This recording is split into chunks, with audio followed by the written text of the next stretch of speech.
Okay. Computer. All right. Now, hopefully, I'm the speaker, and then I'll do my intro. Well, all right. All right. We're back again for another Other Ink Thursday. And this time I'm joined by Cat and George Drayer of Drayer Mm-hmm. Ink. Say hello to you two. Hello, you How two. are you too? You two. Excellent. Of course, you had to do that to me. Uh, so you guys make board games, or you're about to make a board game, or I need to know all about it, right? So you are Drayer. Who wants to speak first and tell me who Drayer Inc. What is and what you've got coming up right away? And then we'll go back in time and then forward in time and I don't know. So Drayer I'll Go Inc. jump go in. ahead. Yep. So Draring is basically me and George together, working together and doing stuff. We're also a married couple, which is why we've used the name Dreyer, which is our surname. I'm clearly not from the US, although we live here. I'm from New Zealand, and George is from New Jersey. And that he happened to be in New Zealand when we met, and then we decided to move here. Um, One of the things that we've done together for quite a long time is designing games in general. Um, we also have basically done a lot of other projects together, and in a lot of cases, we've functioned together in the same way in that sense as we do in our professional lives, which is really fascinating. And I'm happy to go into that further at some point. Yeah, I want to know about it, but George, what were you doing in New Zealand? I moved there in 2007. My wife at the time did special effects makeup, and All right. so we went on our honeymoon. We went to Weta Workshop, the Lord of the Rings people, Yeah, and they yeah, said, yeah. "If you can move here, we have work for you." And so we did. So yeah, All that's how right. that worked out. Yeah, and So I'm always fascinated by like the intersections of like sort of day job life and like game design life because so few of us have like game design as day job. So like are you a prop maker as not well? me. Okay, so like I'm a software developer or okay, engineer or code okay, monkey, whatever the term is today. yeah, I build things with the code. yeah. Build things So with the code. I like that. Build things with the code. So I assume so okay, so like not the theatricality performance side, like but I don't get to ask about that. That was a different person. So great. So the code, like that's like we were just talking, I think I was saying just before we started recording that like most design partnerships have like the gas pedal and the brake pedal, and different people are different points at different times. And so like it sounds like you're doing if you're I mean, I don't know.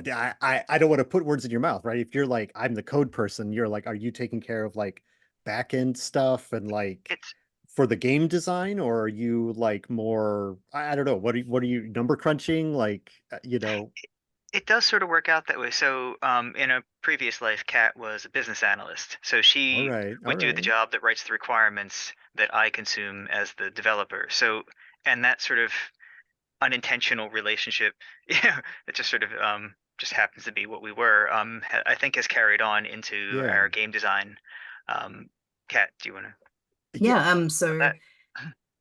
in IT, what a business analyst does is they figure out what's going on, what's required, and they write the requirements document. And that requirements document is the document that is used to make the software. So this Right. So is this it's is what's needed, and then the person who's building the software goes, okay, yeah. so to do this, I need to do these things. And in a lot of cases, that's how we function together.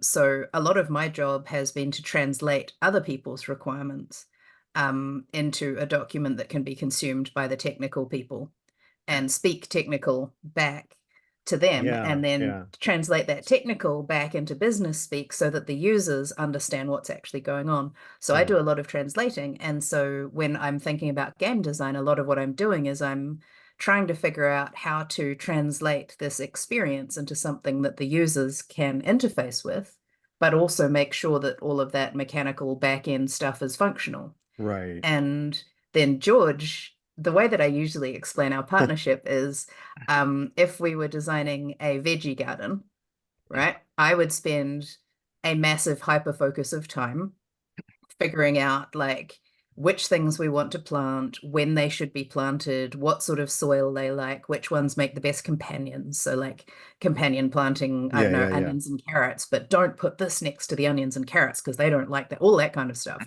Right, And I right. will go hardcore with all of that and I'll plan all of that and I I'll do be all the pricing and do all the project management for getting it done. And then I'll do the big push and it's very exciting to get it built and made and things like that. And then I literally forget that it exists. Once it's planted, it's done. And George is fantastic at weeding. Mm. He's the person who goes out and he waters the plants, he weeds them, he makes sure that once they're, ready, they get harvested and eaten and all of those sorts of things. Whereas I'm like, I made a veggie garden. So so I love everything that what you two have said. So like there's so many things to respond to. So I love this analogy. This is like yeah, I designed it. It's perfect now. And then somebody has to go water the garden, right? Like Yep, uh finished. uh that's It's in dev that now. well and that's like that's such an amazing metaphor for like the difference between like having an idea for a game and like thinking about the game and then like somebody's got to test it with the cards on the table 17 times with 8 different play groups and like this I don't know. I'm imagining sort of a Tetris something or other, like does the T-shaped piece throw everyone off or does it add to the game? We've got to try it both ways. And there's Yep, like I mean, iterating. not that that's not part of the design process, but there's sort of like a ideas that, and then like there's a lot of like, I'm going to go iterate on this or whatever. Try There's a on. crossover. There's a point at Yeah. which, for me, it stops being design and I feel like it's finished enough. And George knows perfectly well that it isn't. Hmm. And that's when George steps in and goes, all right, my turn. And this isn't with everything, because George Yeah. designs his own games as well. But this is particularly with a lot of the development of our games, it gets to the point where I've got to do something else. I have ADHD, so I see myself Hmm. as someone with a stove with 15 different pots on it. And I need to keep all of them at different levels. So some of them are frying, some of them are simmering, some of them are just sitting on a very low heat. Some of them are about to boil over, and I've got to deal with that immediately. And some of them are empty and shouldn't be on the stove for whichever reason. Either they're clean or they're dirty and something is caked. And you get Right. what I Right. mean? Like I get Yeah. Yeah. really sort Yeah. of about all of this and I've got all of this stuff going on. Whereas George is going, okay, but like you've got 15 pots and you've only got 6 burners, you need to just not. So how about, we just stop all of this. That one's boiling over. Let's Uh-huh. just and so Uh, he's very good at just going, all right, well, I'm going to do some dishes. yeah. It's yeah. But having a good working relationship is a wonderful thing. A wonderful thing. Um, the other thing that I wanted to respond to, and this is sort of like I've talked to board game designers in passing, but about like something they wrote for a role-playing game context. I haven't interviewed too many actual board game designers before. So I, I I tend to think of a partnership as sort of like, especially from a role-playing game side, usually there's somebody who's like the business person and then the like the flashy showman at the front of the house or whatever, and that's like a very common thing to meet for a role-playing game partnership or or it's all front of house stuff and everybody's really excited to be on the scene. Um, but you both have like very technical sort of jobs. So I guess is that normal on the board game side where like everybody's doing the technical stuff rather and nobody's doing the theatricality because it's like, business analyst and coding and like all of those are not the same as like improv and stage stuff and theater and like the kind of showy presence at a table sort of personalities that that those are the kind of people who end up making role-playing games because those are the people who that's where they excel, right? So I just find it fascinating that you're like you're both very bits and technical. You talked about technical, like I know from writing role-playing games is a technical writing aspect, but game rules for board games is like 10 times more technical. So like I don't know, do you think of yourselves that way? Like obviously creative versus like the technical like precision things. Like I don't even know what I'm trying to ask really. Just it struck me that you're two technical people working together to do a very technical thing, which is make a board game. And do you see yourselves that way? Like I don't know, So George, you're on my screen right now. What do you think? I mean, I think we also have that front of house, back of house sort of split. I mean, as with two of us, it has to be muddy in the middle because It's we yeah, can't absolutely.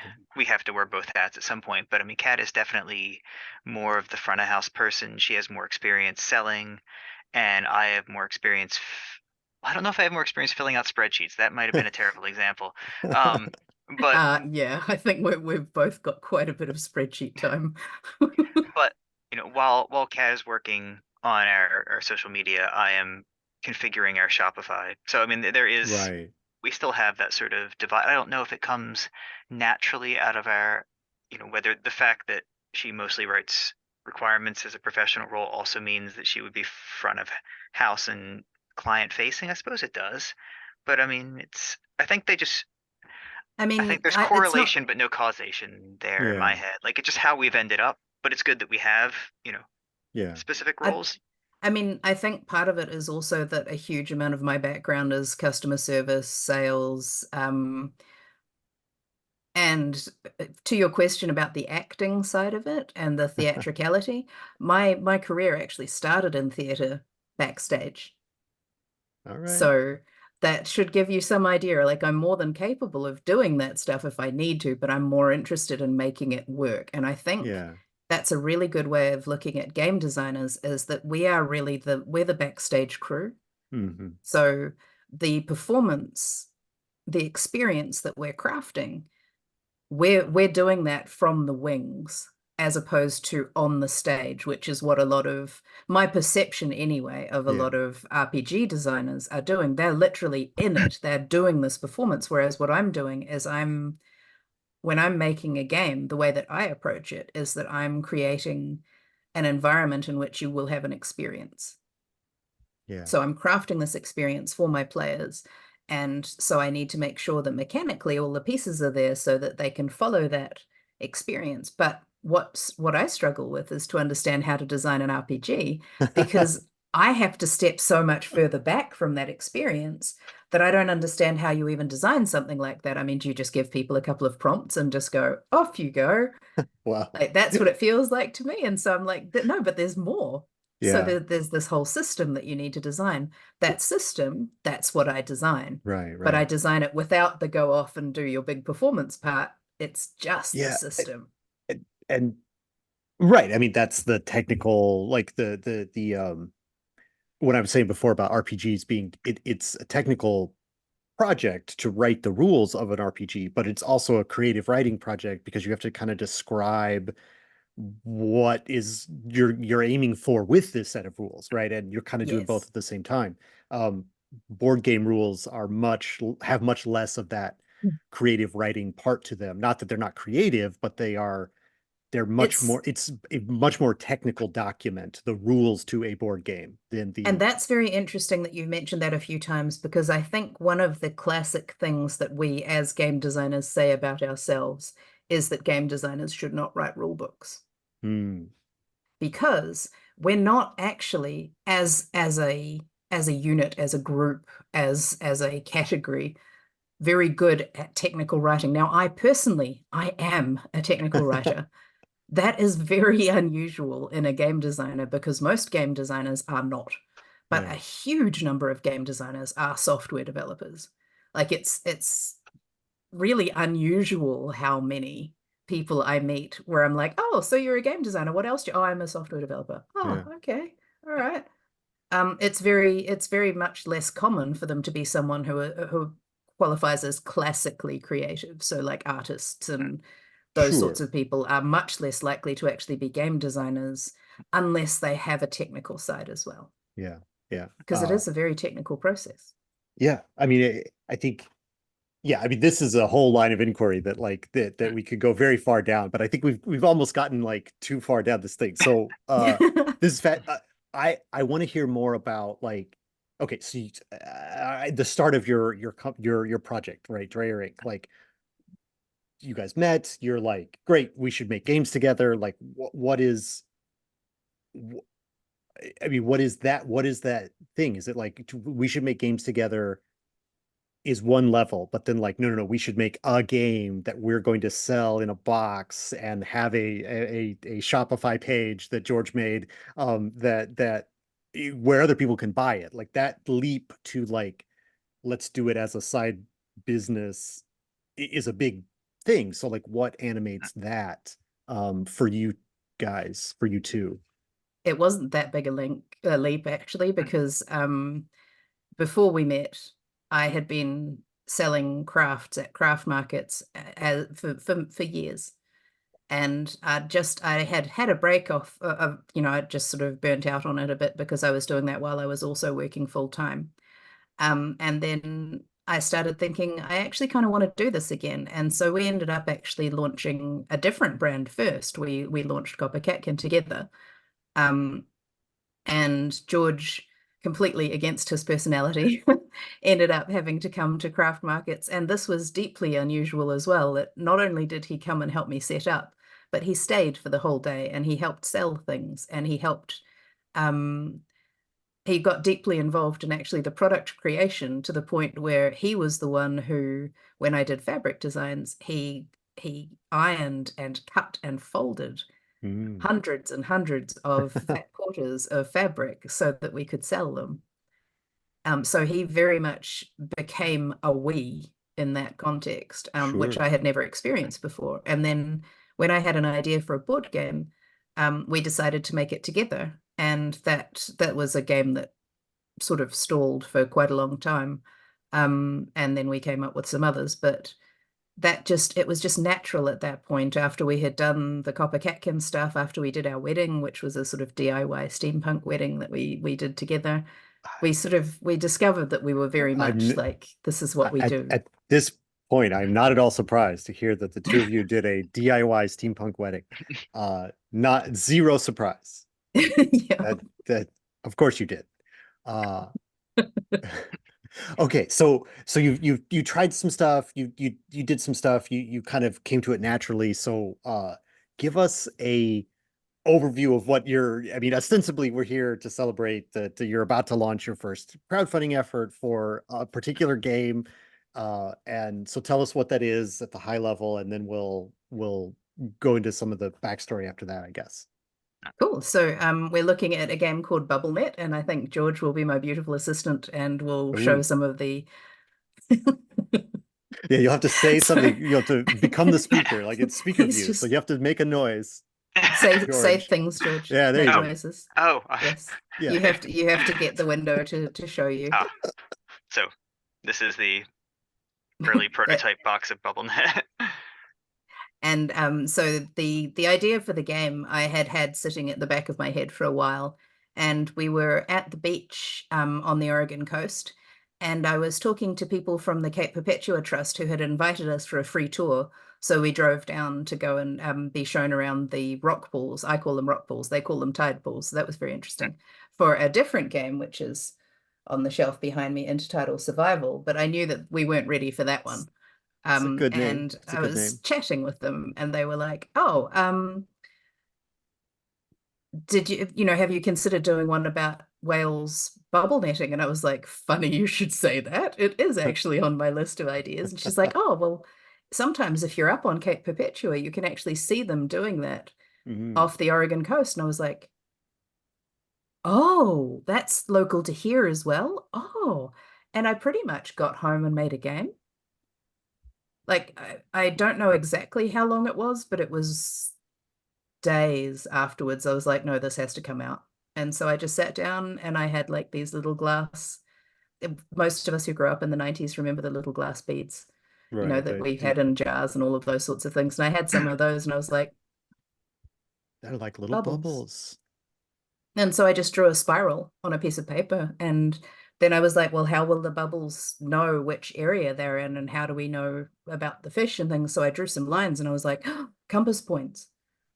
And then I basically had a game and Yeah. started figuring it out and put like little fish cubes on it and took it to BGG. And some of my friends played it and immediately told me there's too much of this, not enough of that. And off I went. And I mean, within a very short time, I had illustrated the board. It was because my process is to illustrate as I go very early. I mean, that's sure, why not? I mean, especially because board games are so much about table presence, like it makes sense to kind of to bring that in early. You And know, that's actually really interesting because a lot of people say not to illustrate and not to pay for art early. hmm, And when it's too fancy, they don't understand and they think that it's nearly finished and they're trying to give you different feedback. So one yeah. of the things I've had to learn actually is yes, I can illustrate it, but when I'm playtesting it, I should just take the like very, The- minimum version of it so people understand it's still very early. yeah. So Yeah, it that's is right. I mean, that is the standard advice, is to not outpace yourself on any part of the design. Um, so uh, yeah, because of that playtest, like, if it looks finished but it's the rules aren't done, yeah, why? What are we doing yep, here? Um, yep. so so like I don't even know what, like I said, I don't know. There's too many things to ask. So Wales bubble netting is a thing. Like I saw some program, probably Planet Earth. I am familiar with this thing. So is it really just you said you said you have a list. So is it a list with a lot of ideas on it? Is that so? Yes, this is one of them. And now that I've seen it, it's first, the first one out. Yes. Um, I basically, I'm one of those people who just suddenly gets ideas that are pretty much a game. And it doesn't necessarily end up being that game, but if I get an idea, I've written down like the whole game. And I have some other friends who are like this as well. So, you'll say to them, apple tree. And they'll be like, oh yeah, okay. So it's a game where it's for 3 to 6 players, and what you've got is you've got a central tree in the middle, and they're off. Right. And that's what I'm like. Basically, someone will say something, and if it goes ding, then I've got basically a game. And then we actually make it and test it and find out that actually no, it's not that, and turns out that it's actually going to be about oranges instead, but blah blah blah blah blah. But whatever. But you But had to that start there. You get to the get the starting concept point. starts, and it's yeah. George, your game design process is very different from mine. I think you come from the other end, don't you?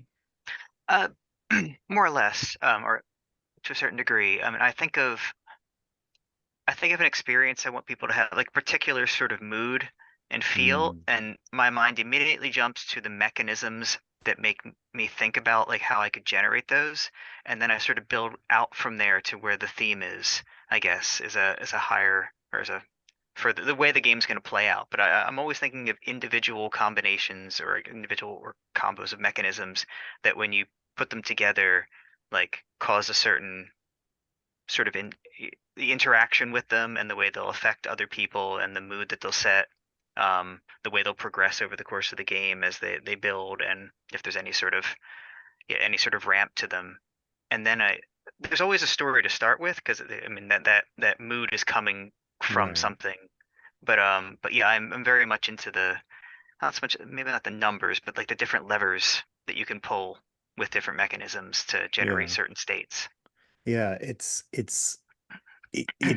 again, it's so like hearing both of you talk about it, it is sort of like, again, having mostly done RPG stuff, it's not that different is what I'm feeling, because yeah, you will have like my coming back from a convention is with my business partner Brandon. Like, we'll spitball a bunch of ideas and they'll all get written down, and they're all like, you only need like a sentence to describe, like, I mean, that would be a great game if like that one Yeah. sentence, we know what that game would be, right?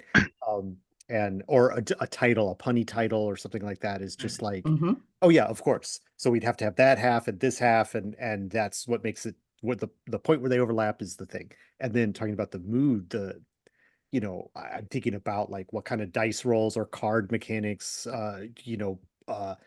create a sense of scarcity or create a sense of abundance or create a sense of like randomness, like there's different levels of all of those things. And so like, yeah, it is very, it's a, we're, you said levers. So we're pulling on a lot of the same levers to design ultimately different products. Um, Yeah, that's very accurate. And some designers, probably I'm at the other end of that in that sense as well. Like I'm thinking about how to make people have this experience and this feeling, but I don't necessarily think about how I can do that mechanically. I go, okay, what does it feel like to play the game? What am I touching when I'm playing this yeah, game? yeah, And then from that, I start going, okay, so this is probably a tile laying game because I feel right. like I'm making pieces into a puzzle. Okay. And so it goes that way. And having George, who is very conscious of those levers and the way that you can, change an experience by increasing or decreasing, the resources or those sorts of things, it's very useful because it's a really good counterpoint to the way that I'm thinking. So he'll say things like, "Oh yeah," I mean, at first I would be like, "Oh, I just need you to numbers this," and he's like, "What?" I'm like, "There's a numbers thing that's not working with this. I need you to numbers it," and he's like, "Huh?" I'm like, "Yeah, it needs some math thing," and he's like, "I don't know what you mean," and now he's got a much better. It's still not. I mean, honestly, I'm not terribly good at communicating this, but now he's much closer to understanding that what I'm saying is I think I need to manage the number of cards available for this particular situation, or I think that we need these to be worth more or worth less, or those sorts of things, in order to create this experience. And that's taken many years of him So, trying to figure out what I am saying.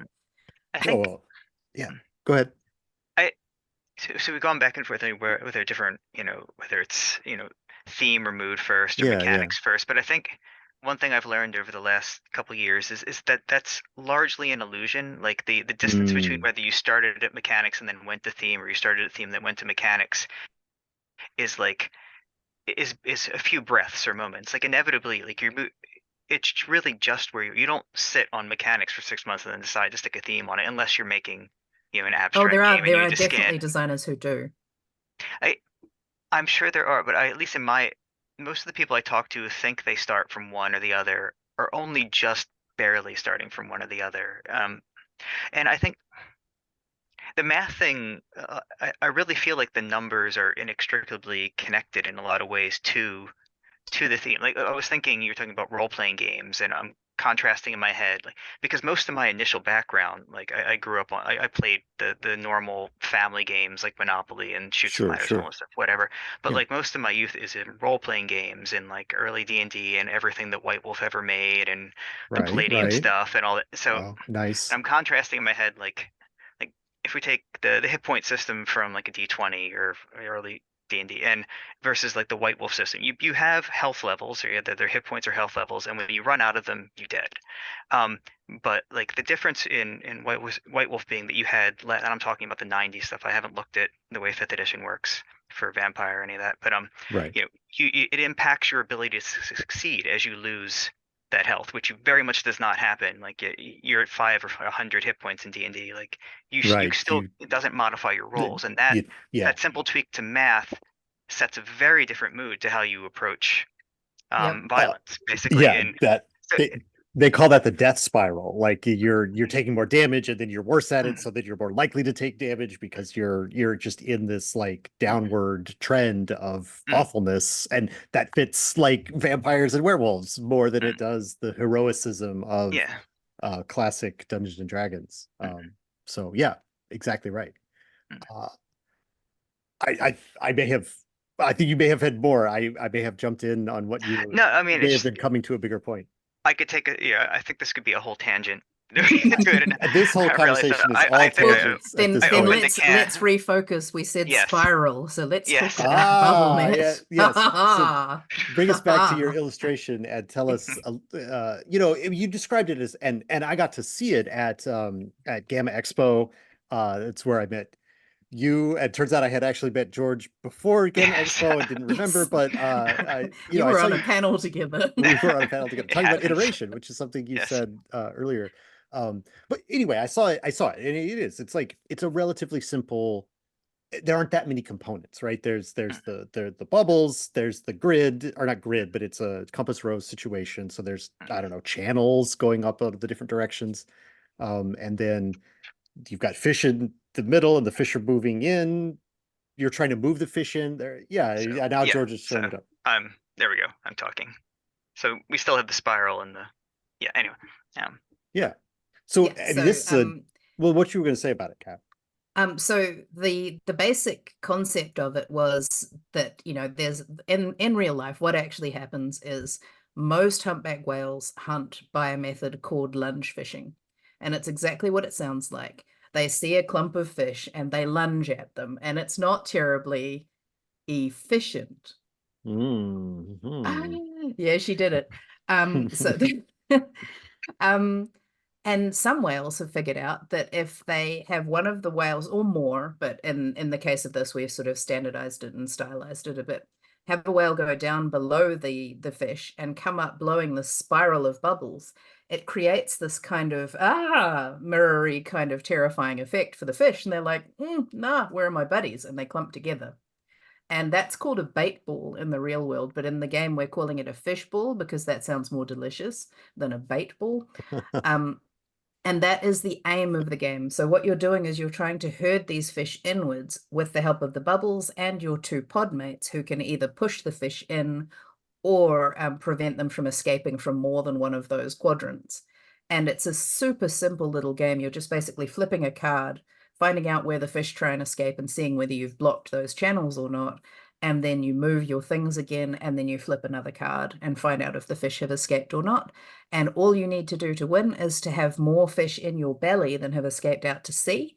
And it's intended to be just a simple little meditative, we call it a palate cleanser game. Mm-hmm. It's not highly strategic. We do have some variations on it. So one of those is where you can play as each other's fish. And another one that George is working on is potentially a dice version of it, where instead of cards, you have 3 dice, and those dice give you more information. So you know this die only has these points of the compass, this die only has Right, these, this right. one only has these. So you know it's going to be one of those 3 things. Like, well, those 3 areas, you'll have something in each of those areas. And so you know to sort of manage for that a little bit more, gives you a bit more information. Yeah. But it's a simple game. And the reason we chose it is because it has simple components. It's attractive, so people see it and they go, oh, that's lovely, but it's 10 minutes. Right. So it's really easy to demo the full game, which is not something a lot of people can do at conventions. You know, we can Sure. actually literally have someone sit down, and not even sit down, they can do it standing up and play the whole game. And I mean, a lot of people go, oh, demo, oh, I don't want to stand up for a whole demo even.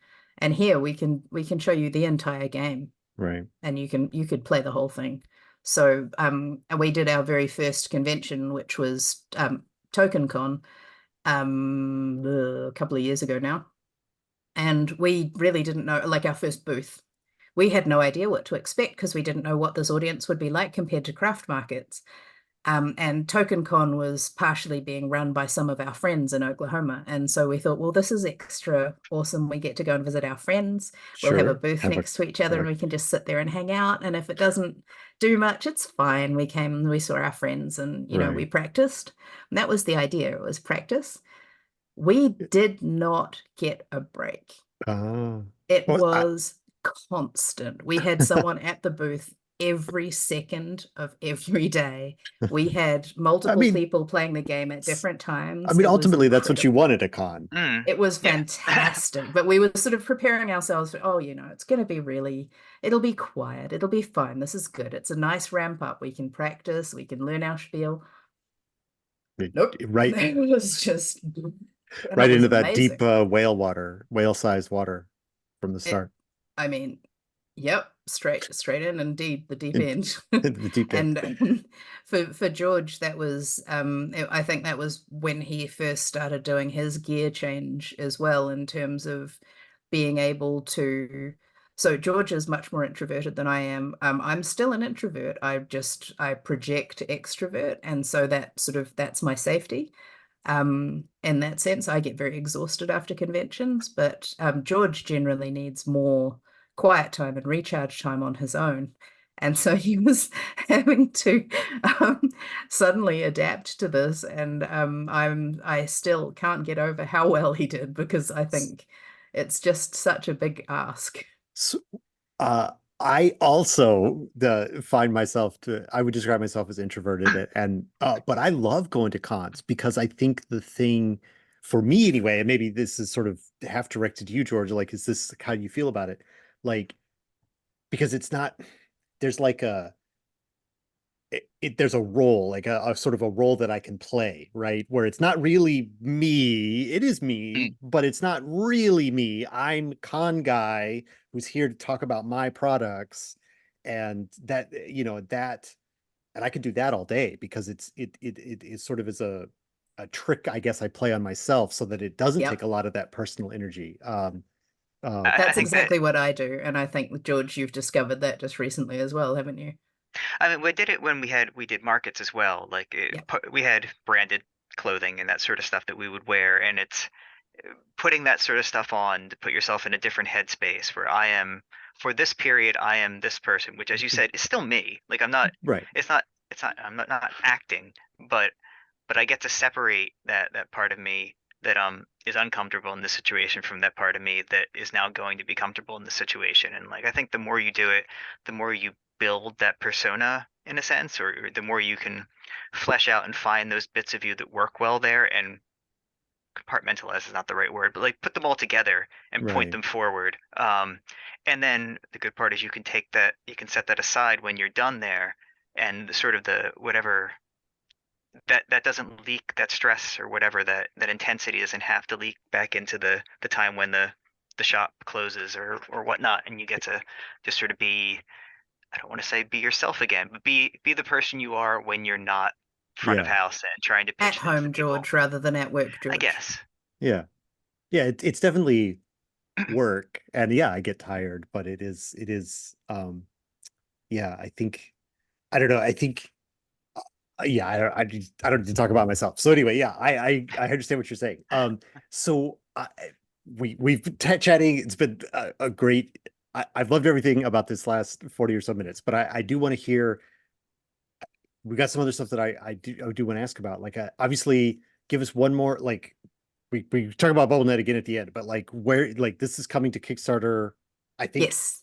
this is coming to Kickstarter. So when, and what are some of the like things that you've got planned for the campaign itself? Like, I saw, the mat you showed was a neoprene mat. Is that going to be standard, or is that one of the Yes. fun Yes. things that you get from the Kickstarter? Like, how many people can play the game at once inside the box? Like, how many are there, cardboard, whatever? Tell me all the details, and like what's some of the special stuff that you're hoping to reach with the campaign?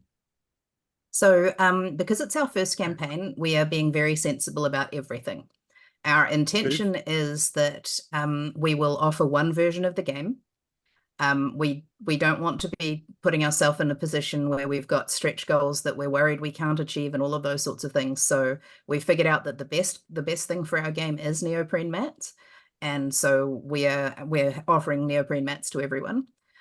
We will have the standard wooden tokens for everyone. So there's one version of the game. The one possible add-on that we're considering is our little pins. So we've had these pins made. This is one of the very last ones of this particular colorway, and we will not be repeating this exact colorway again.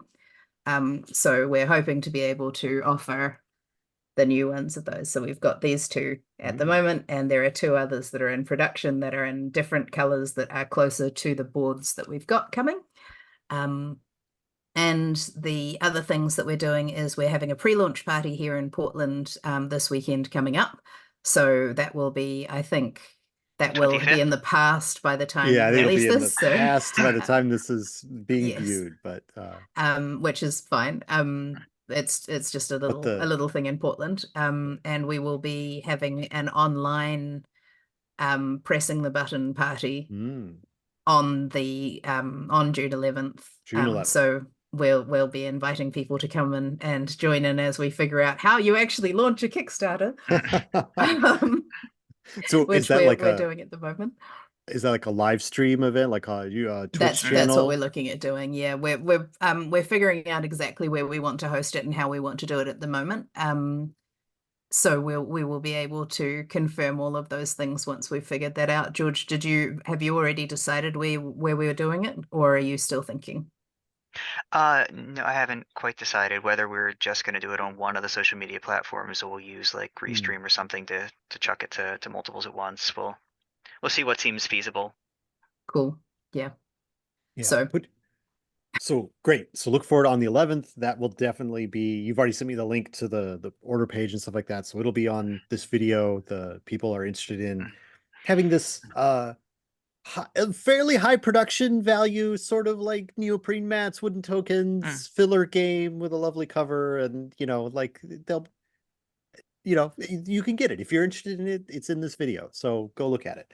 So we talked a little bit about cons, and I wanted to ask you in particular, Kat, like I met you in a couple months ago at the time of the recording, and I followed you on social media, and then like it's just wall to wall social media since then. Like you are extremely active, and the other like it feels like you go to a con like every weekend. Like so and like not like no shade to your friends in Oklahoma who ran a small con there or whatever. Like I mean, those cons are also cons, but like you're going to like a bunch of big cons too. Like, and yep.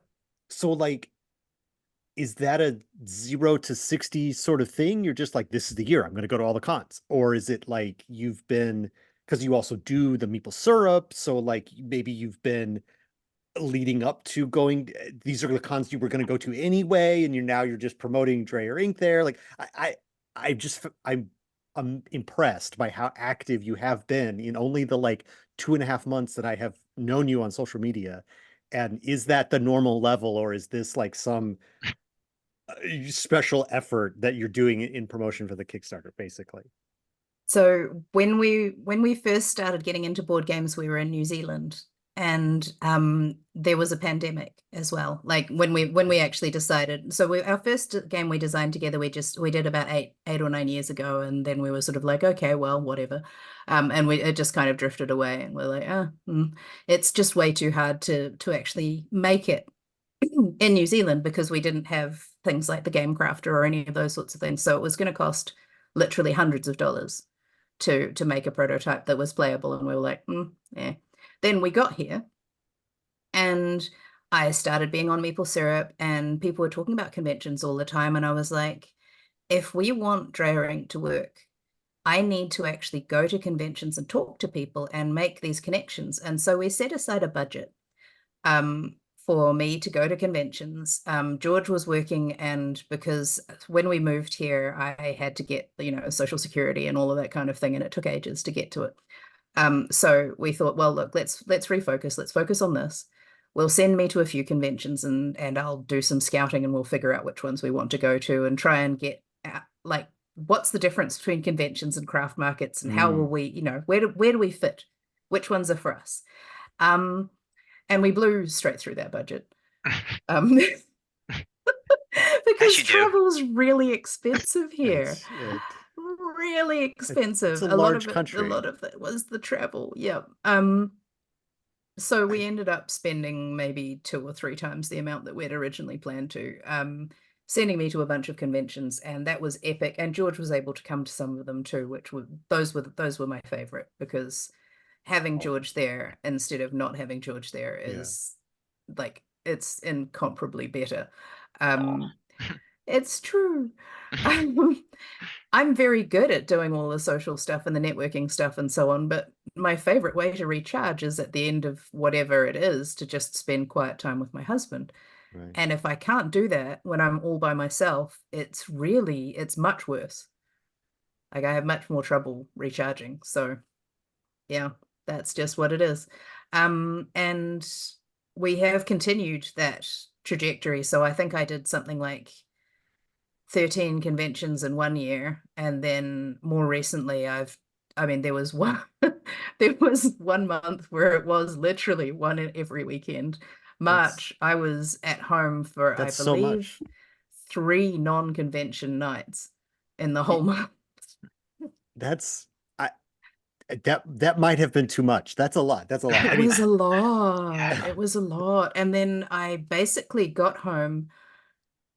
George unpacked my bags because I was deceased on the couch. George did my washing because, again, I was still deceased on the couch. And George is amazing. And then packed my bags and headed straight back out again to the gathering, which was amazing and intense and very, very long. And then I got back from that, and I think I got home about, sort of 11 o'clock at night. And the next morning I started my new job in marketing for tabletop. So so so this is there's a this is not burning the candle at both ends. This is cutting the candle into 3 parts and burning it at 6 ends at the same time. well, it- you know what they say, if you want something done, give it to a busy person. mm, I thrive when I'm busy enough, and I don't do well when I'm at either end of that. So if I don't have enough to do, I can't function. And also if I have too much to do, I explode.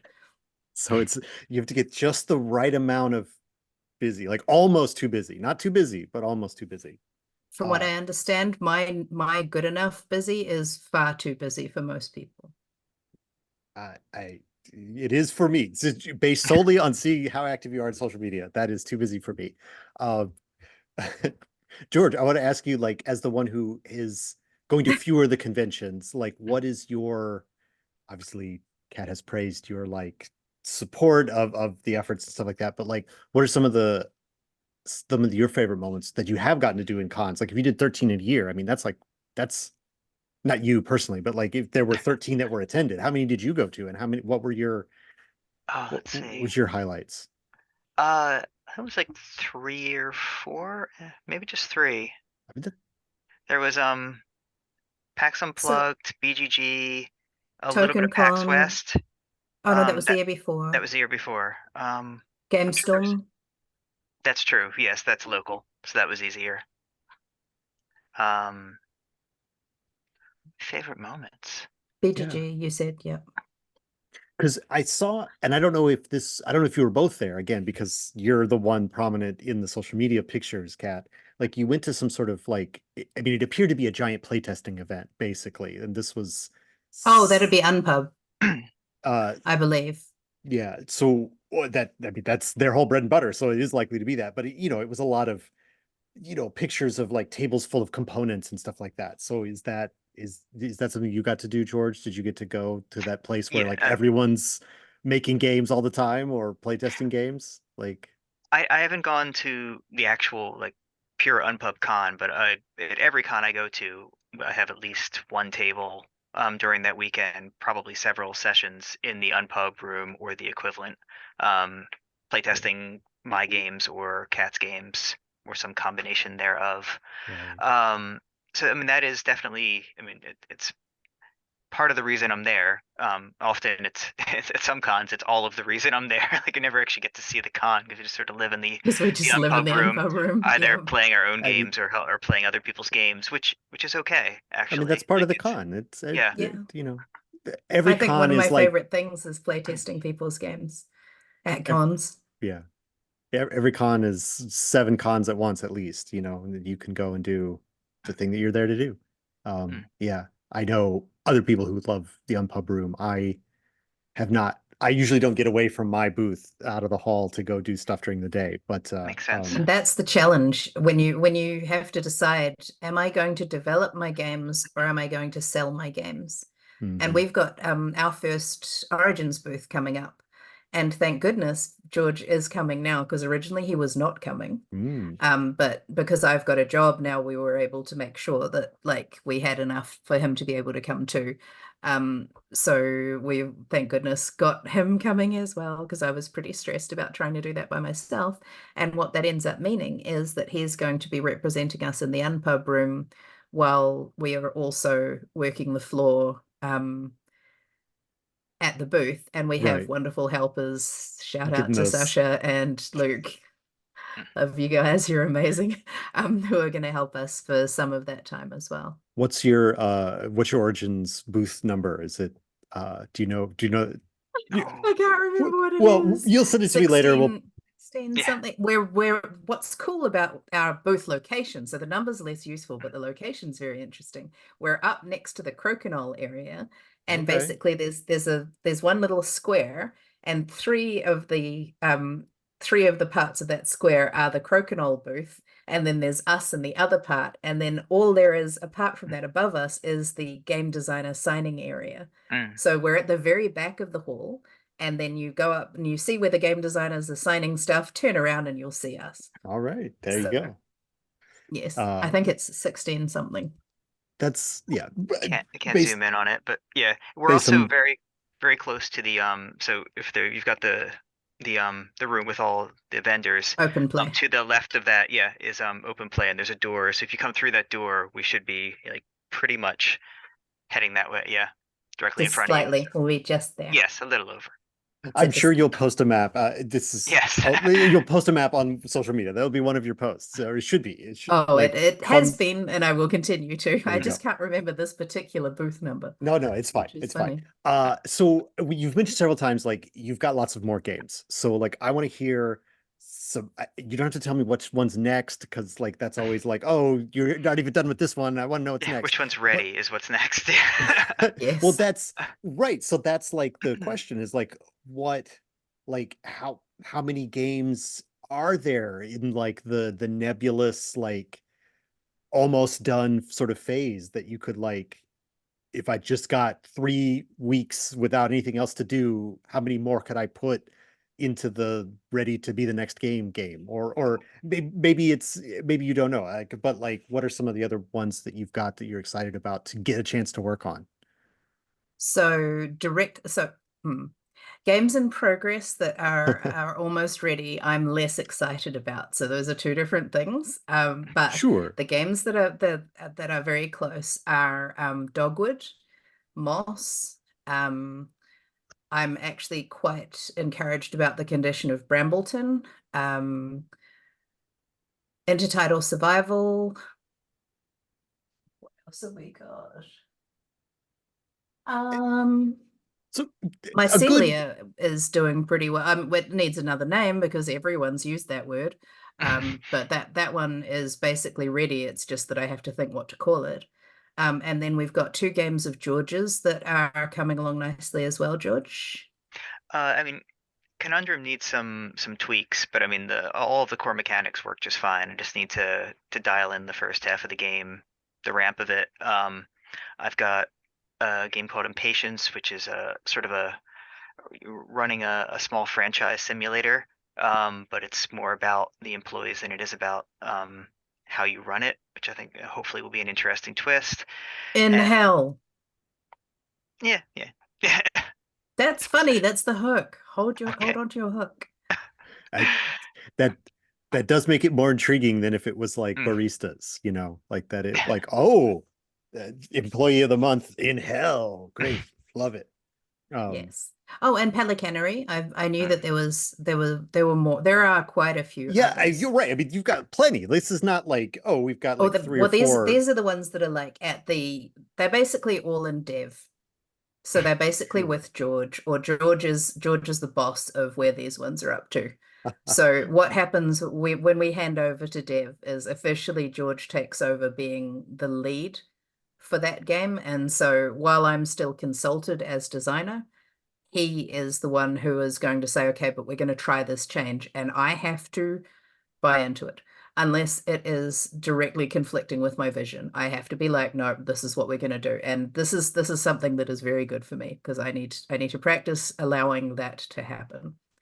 Um, uh, but also, I've got a bunch of other ones that are like, I need to be made, and one of those is one that you triggered that I had nicely on hold, and it's called Creek. And it's a game which I have discovered now is probably a TTRPG because it has like an acting component to it that I hadn't completely conceptualized. and it is insisting on being born, and I don't have time, and I keep having to write more bits about it on the whiteboard and then being like, right, you just stay there. We have a Yeah. whiteboard in our lounge. It's a great place to keep ideas until they're all ready to be this one, this one, this three, put them together. There you go. Yeah. Yep.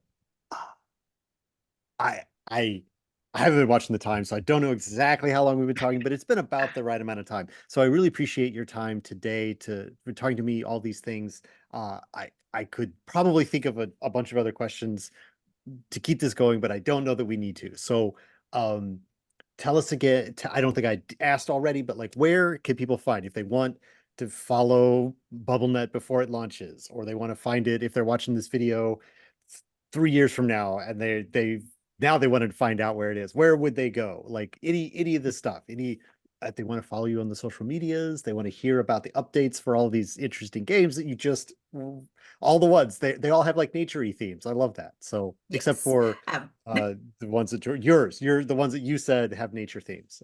George, yes. Mine have nature themes, or which are either absolutely real or absolutely not real. So pelicanery is about pelicans canning fish, which of course they do, and dogwood is 100% true, as everyone knows. Dogwood trees don't actually flower naturally. They need a crew of people running around with glue guns, sticking them on during the night. That's why those flowers look so fake. It's because they are. So like there's a mix of those. Oh, another one is Lunar Cheese Factory, and so things like that. So Lunar there Cheese are a bunch of sort Miner of has that's good. it keeps changing names. That's a good one. It's in that. But yes, you can find us at Drayering on all the things. So All our the things. website, Drayering, Facebook, X, Blue Sky, Instagram, YouTube. It's all Drayering. They're all Drayering. It's easy to find. Great. Perfect. Do you have a like drayerinc.com? Is that in We your do, possession Yes, yes. yet? yeah, it's just straight up drayering.com. For the old Yep. fashioned people who think that It's you should have a website. www.drayering.com if you Right. want. Right. That's right. Right. They're all that way, right? Yes. Um, And you can get, if you go to bubblenet.drayerinc.com, that gets you to our, sign up for our newsletter and the link to the excellent. Kickstarter and all of those Excellent. good things. Excellent. Excellent. So again, thank you so much for being on my interview show and walking through your, like, I don't know, history of games and like this game in particular. And good luck on your launch, and we'll see you at Origins. Yay, thank Yay. you. Thanks for BubbleNet. having us. BubbleNet. Yeah. Yeah. Say BubbleNet. BubbleNet. BubbleNet. Well, yeah, show it again. BubbleNet. There it is. BubbleNet. BubbleNet. BubbleNet. BubbleNet. And thanks to everyone who watched this video for watching it.